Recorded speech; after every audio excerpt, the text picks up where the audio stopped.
Hi friends, ഇന്ന് നമ്മൾ പരിചയപ്പെടാൻ പോകുന്നത് കോസ്മോസ് എന്ന പ്ലാന്റിനെ കുറിച്ചാണ്. ഓറഞ്ച്, മഞ്ഞ, മറൂൺ, വെള്ള, പിങ്ക് എന്നിങ്ങനെ പല നിറങ്ങളിലായി കോസ്മോസ് പൂക്കൾ കണ്ടുവരുന്നു. ലോ മെയിൻ്റനൻസോടുകൂടി ഈസിയായി വളർത്തിയെടുക്കാം എന്നുള്ളതാണ് ഇവയുടെ പ്രത്യേകത. കോസ്മോസ് ചെടികൾ നിലത്ത് നടുന്നത് കൂടാതെ ചെടിച്ചട്ടികളിലും കണ്ടെയ്നറുകളിലും നടാവുന്നതാണ്. നിലത്ത് വയ്ക്കുകയാണെങ്കിൽ 6 ഫീറ്റോളം ഉയരത്തിൽ ഈ ചെടി വളരുന്നതാണ്. ചെടിച്ചട്ടികളിലാണ് ചെടി നടാൻ ഉദ്ദേശിക്കുന്നതെങ്കിൽ 12 ഇഞ്ചിൻ്റെ പോട്ടിൽ 4 ചെടിയും 8 ഇഞ്ചിൻ്റെ പോട്ടിൽ 2 ചെടി വീതവും 6 ഇഞ്ചിൻ്റെ പോട്ടിൽ 1 ചെടി വീതവും നടാനായി ശ്രദ്ധിക്കുക.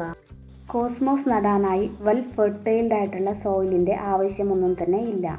ഏതു തരത്തിലുള്ള മണ്ണിലും കോസ്മോസ് ചെടി നടാവുന്നതാണ്. എന്നാൽ വളരെയധികം വളക്കൂറുള്ള മണ്ണിൽ നടുകയാണെങ്കിൽ അത് കൂടുതൽ പൂക്കൾ പൂക്കാൻ സഹായിക്കും. പോട്ടിംഗ് മിശ്രിതമായി മണ്ണ്, കമ്പോസ്റ്റ്, വേപ്പിൻ പിണ്ണാക്ക് എന്നിവ ഉപയോഗിക്കാവുന്നതാണ്. കോസ്മോസ് പ്ലാന്റ് നല്ലതുപോലെ വളരാനും പൂവിടാനും 6 മുതൽ 8 മണിക്കൂർ വരെ സൂര്യപ്രകാശം ആവശ്യമാണ്.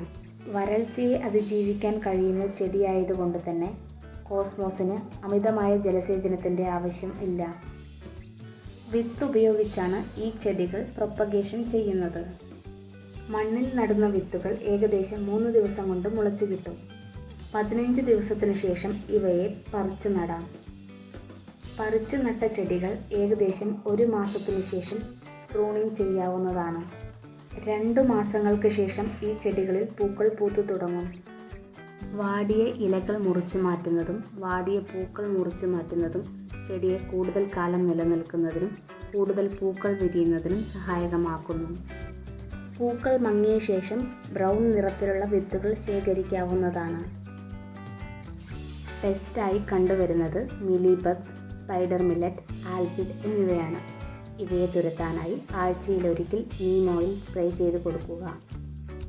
ആകർഷകമായ നിറത്തിലുള്ള കോസ്മോസിൻ്റെ പൂക്കൾ വളരെയധികം പൂമ്പാറ്റകളെയും പക്ഷികളെയും പൂന്തോട്ടത്തിലേക്ക് ആകർഷിക്കുകയും പൂന്തോട്ടത്തെ മനോഹരമാക്കുന്നത് കൂടാതെ പൂന്തോട്ടത്തിൻ്റെ പോളിനേഷന് സഹായിക്കുകയും ചെയ്യുന്നു. വീഡിയോ ഇഷ്ടമായെങ്കിൽ ചാനൽ ലൈക്ക് ചെയ്യാനും ഷെയർ ചെയ്യാനും സബ്സ്ക്രൈബ് ചെയ്യാനും മറക്കരുത്.